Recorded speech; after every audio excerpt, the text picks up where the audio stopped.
Hello everyone. Maya ngasi nungsi wayang gi ba nung su hala ta ba ba. Atuna ni lebu ja. Chime isa ning ang pai ta. Kui di kui lebu me sa ning se ba do ngasi de. Mo su ta ba do ni ta lu ta di tai to ba. Hai si yam sa ning pai ta ba. Una maya hai se ko ga ba ai se lebu se kum ga mo ko to ga se. kum le chini ga dai mo su ba mo ke mo ke ya ga su ba de ba. Alo sa di ma de ba. Ado sa kara ge.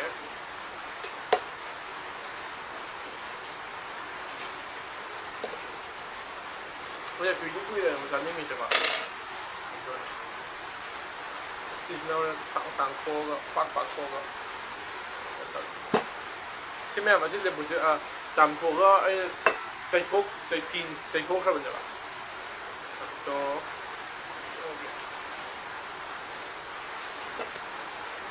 ko ga namam long video rồi làm chút ngài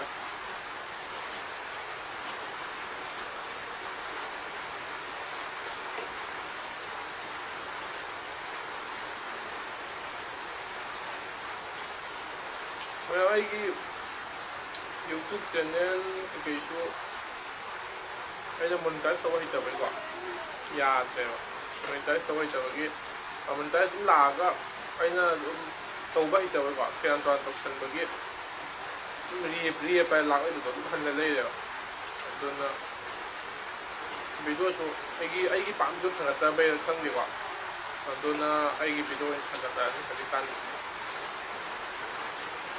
มีชุดปัจจัยไปดูปัจจัยมันเชื่อมันขนาดนี้นะมีชุดปัจจัยมันเชื่อมันขนาดนู้น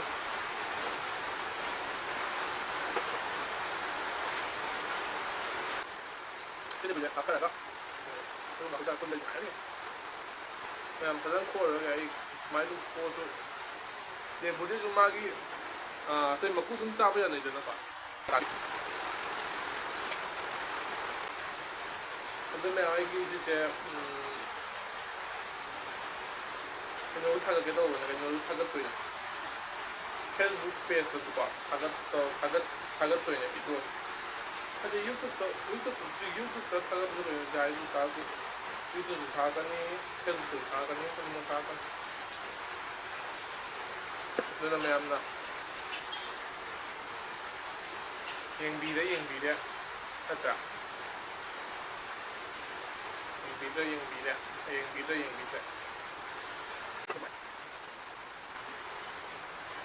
Sắc cái gì đuôi.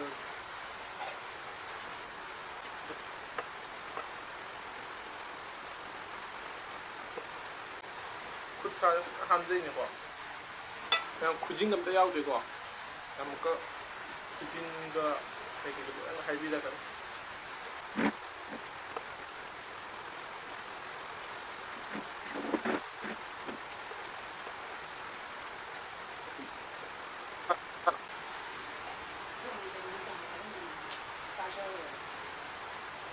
그 돼요.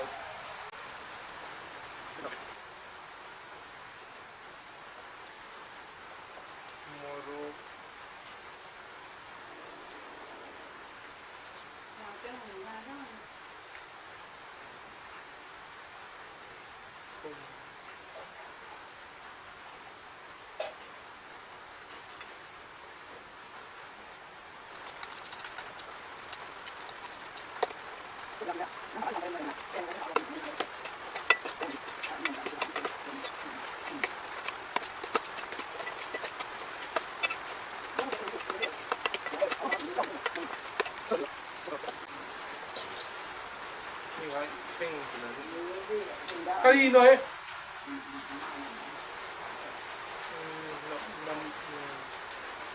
đồng ruộng có nhận được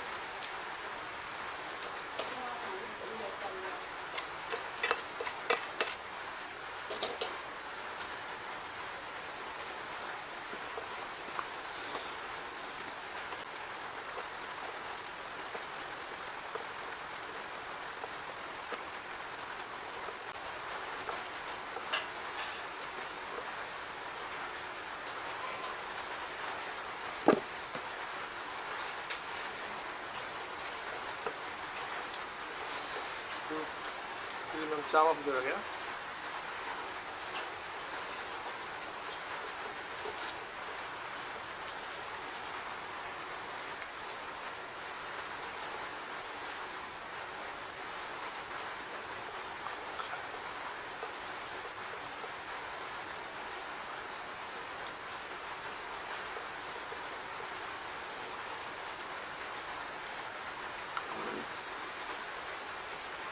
听了吗？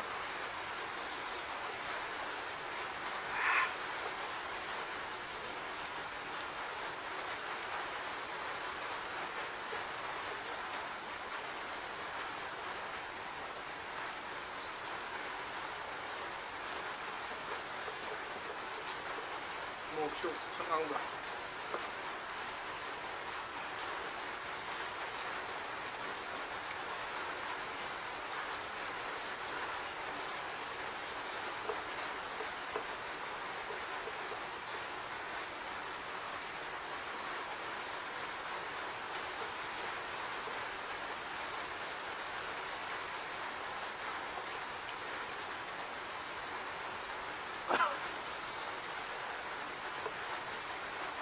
Quý được hàng trăm rồi. Kêu là trăm hào đi. Một cái sạch.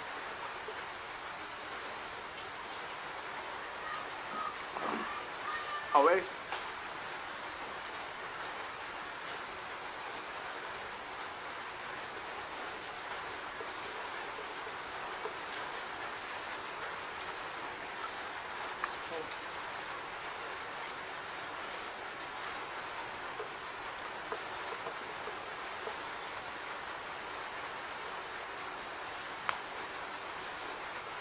Mungkin sasarutan ay may basanya ng kanyang tak.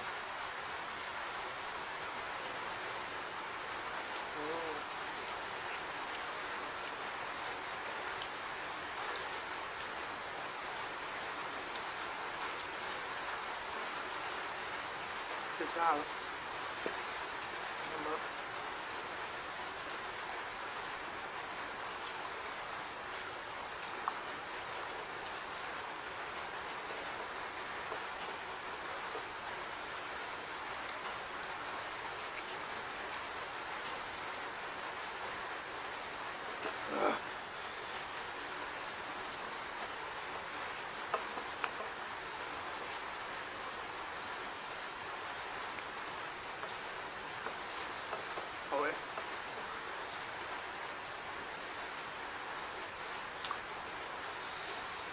Rồi á.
Một xào nữa.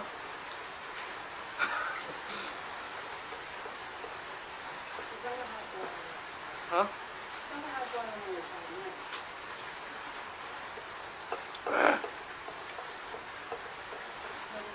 Củ gáo ẩm á. Quý đã ra rồi.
ไม่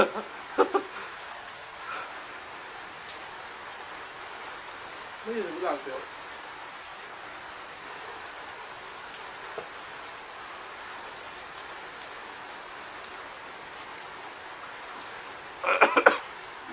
ไม่ว่าเราอยากเป็น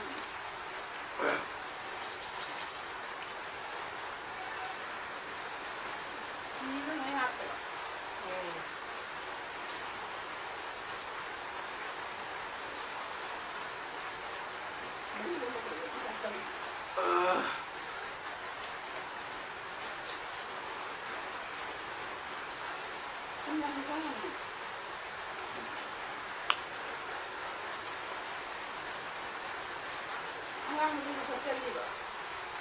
这样踩怎么了不给你们找回来吧